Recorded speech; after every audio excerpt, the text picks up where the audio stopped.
versículo. Diz assim: Depois disso, Jesus apareceu outra vez aos seus discípulos na beira do lago da Galileia.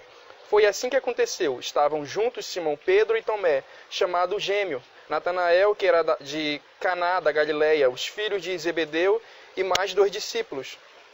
Simão Pedro disse aos outros: Eu vou pescar. Nós também vamos pescar com você, disseram eles. Então foram todos e subiram no barco, mas naquela noite não pescaram nada. De manhã, quando começava a clarear, Jesus estava na praia. Porém, eles não sabiam que era ele. Amém. Essa é uma passagem bem conhecida, que são os versículos que antecedem o perdão de Jesus para com Pedro. E isso já é sucedendo a traição de Pedro com Jesus. É bem conhecida essa passagem que Pedro nega Jesus 3 vezes, que ele não conhece e tudo mais tal, mas só que essa é uma das partes mais bonitas dos evangelhos, que mostra o perdão de Jesus para Pedro.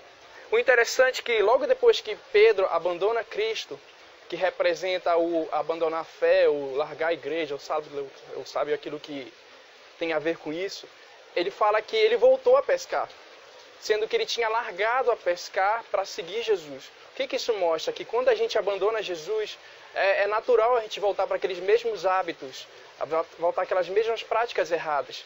Não que seja errado pescar, mas só que isso é parafraseando. Que Pedro voltou a pescar, voltou àquela mesma rotina antigamente. Tá. Só que o mais interessante é que eles estão pescando, eles passaram a noite toda pescando. Ou seja, eles não conseguiram mais se habituar àquilo que eles faziam antes de Jesus. Porque isso mostra que existe você antes de Jesus e você depois de Jesus. Isso mostra que você não vai conseguir fazer as mesmas coisas depois de provar a presença de Deus. É uma coisa que muitos têm sofrido. Experimentam da presença de Deus, experimentam do amor de Deus, mas abandonam. E quando voltam para o mundo não conseguem usufruir, porque eles sabem que aquele lugar não é dele. Foi basicamente o que aconteceu com Pedro. Pedro estava fazendo aquilo que ele nasceu fazendo, mas já não tinha mais propósito naquilo, porque a vida dele já estava em Jesus, apesar de ter negado. Tá, só que o que mais me chamou a atenção é que nesse versículo que eu terminei lendo, fala que Jesus estava na praia.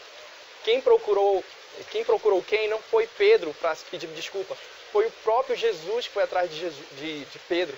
Ele procurou o cara que ofendeu ele. Isso que é o mais louco. O que é natural hoje é que o ofendido, o que ofendeu, vá atrás do cara que ele ofendeu. Falei certo?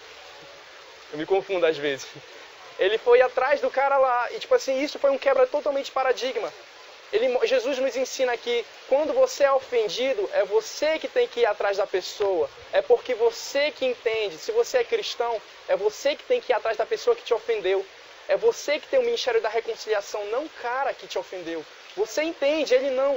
Isso Jesus mostrou lá. Tanto é que aí nesse versículo final, ele diz assim, olha, pesquem, joguem as redes para a direita. Eles passaram a noite toda jogando para um lado. Aí beleza, só que Jesus, ele falou para ele fazer uma determinada coisa para um especialista. É a mesma coisa que você chegar para um técnico em informática e falar assim, olha, eu quero que você formate dessa forma aqui. Sendo que o cara nasceu fazendo isso. O que eu aprendo com isso? Que Jesus nos ensina a refazer as coisas, só que do modo dele. Talvez você foi criado de fazer uma forma, foi criado estabelecendo um modo para fazer uma determinada coisa, mas Jesus vem para nos moldar da maneira dele. Ele vem nos refazer para que dessa forma a glória dele seja manifesta. O interessante é que quando Jesus fala isso, eles não reconheceram a voz do Mestre. O que isso mostra? Quanto mais distante você está de Deus, mais difícil você vai reconhecê-lo. Mais difícil você será de identificar que é Jesus que está falando com você. Muitas vezes ele envia um amigo, um pastor, até seus pais mesmo dizendo, olha meu filho, esse não é o caminho. Mas a gente está tão distante de Deus que acha que aquilo nunca seria o Mestre. Aquilo nunca seria o próprio Deus falando que para a gente voltar. Que foi o caso dessa passagem. Jesus chamou Pedro pelo nome. Até que João teve a revelação, esse é o Cristo. Imediatamente Pedro ele larga as coisas que está fazendo e mergulha ao encontro de Jesus. Ele quebra todos os paradigmas. Ele não está ligando para o que o pessoal vai falar, ele não está ligando se isso vai trazer lucro ou prejuízo, tanto é que ele largou a profissão dele. Ele largou imediatamente aquilo que ele estava fazendo para ir de encontro novamente com o Mestre. E quando ele se encontra, Jesus já está esperando ele. Não importa onde você vá, Jesus já está esperando você. Não importa o lugar onde você esteja, ele já estava lá primeiro. Ele já chegou primeiro. Não importa se você acha que amou ele, não. Ele te amou primeiro. Antes de você nascer, ele já te amava. Só que o interessante disso é que Jesus foi com um propósito na vida de Pedro. Ele foi restaurar aquilo que Pedro havia perdido. O quê? A confiança e a fé nele. Nele mesmo. O interessante é que Jesus pergunta 3 vezes.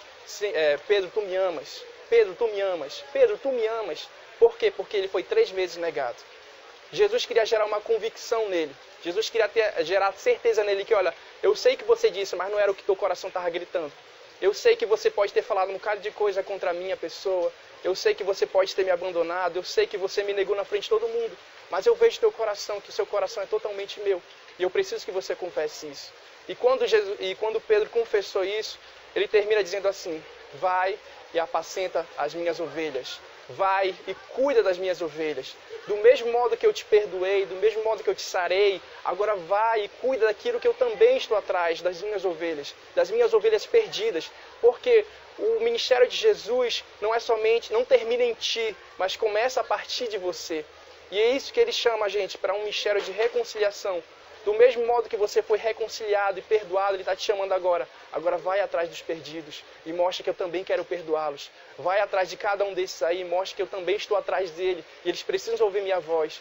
O interessante é que Pedro só reconheceu a voz do Mestre quando João disse: este é Jesus. Deus sempre vai colocar no caminho de vocês uma pessoa dizendo: aquele é Jesus, ali está Jesus. Bora para a igreja, bora para a célula, bora para o Freedom. Deus sempre vai colocar no seu caminho alguém que vai mostrar o caminho de Jesus. E você precisa estar atento a isso. Precisa estar sensível a isso. Você precisa estar desejoso a isso. Para que, enfim, ele possa te reconciliar, te resgatar e te trazer de volta. Mas isso foi tudo com o posicionamento de Pedro. Não adiantaria em nada João ter falado se Pedro não quisesse. Não, ele não me quer. Não, ele não me quer. Não, Pedro decidiu, eu vou voltar. Não importa se eu vou morrer crucificado de cabeça para baixo. Não importa se o pessoal não vai acreditar em mim. Não importa se o pessoal vai dizer que eu sou louco em Atos. Não importa. Eu entendi, eu peguei essa oportunidade novamente, eu vou voltar. E nada nesse mundo vai me arrancar de novo desse Jesus maravilhoso. Desse Jesus que deu a vida por mim. Porque hoje eu entendi. Assim como eu fui salvo, agora eu sou chamado para salvar outros. Eu fui chamado para restaurar outros. Hoje eu sou um filho, não mais um perdido. Eu não sou mais o Simão, agora eu sou Pedro. Eu não sou mais aquele cara sanguíneo, eu sou agora a igreja estabelecida de Cristo. Eu entendo que agora eu tenho um ministério, eu tenho uma função, tenho um propósito, eu tenho um destino. Agora eu vou destravar a vida de outras pessoas, eu vou liberar, olha, você nasceu para isso. Você foi chamado, você foi amado, você foi perdoado, você foi reconciliado. Agora é tempo, vinde e voltemos ao Senhor. Porque Ele nos resgatou e vai nos sarar agora. Eu creio que essa é a palavra para esse tempo. Amém.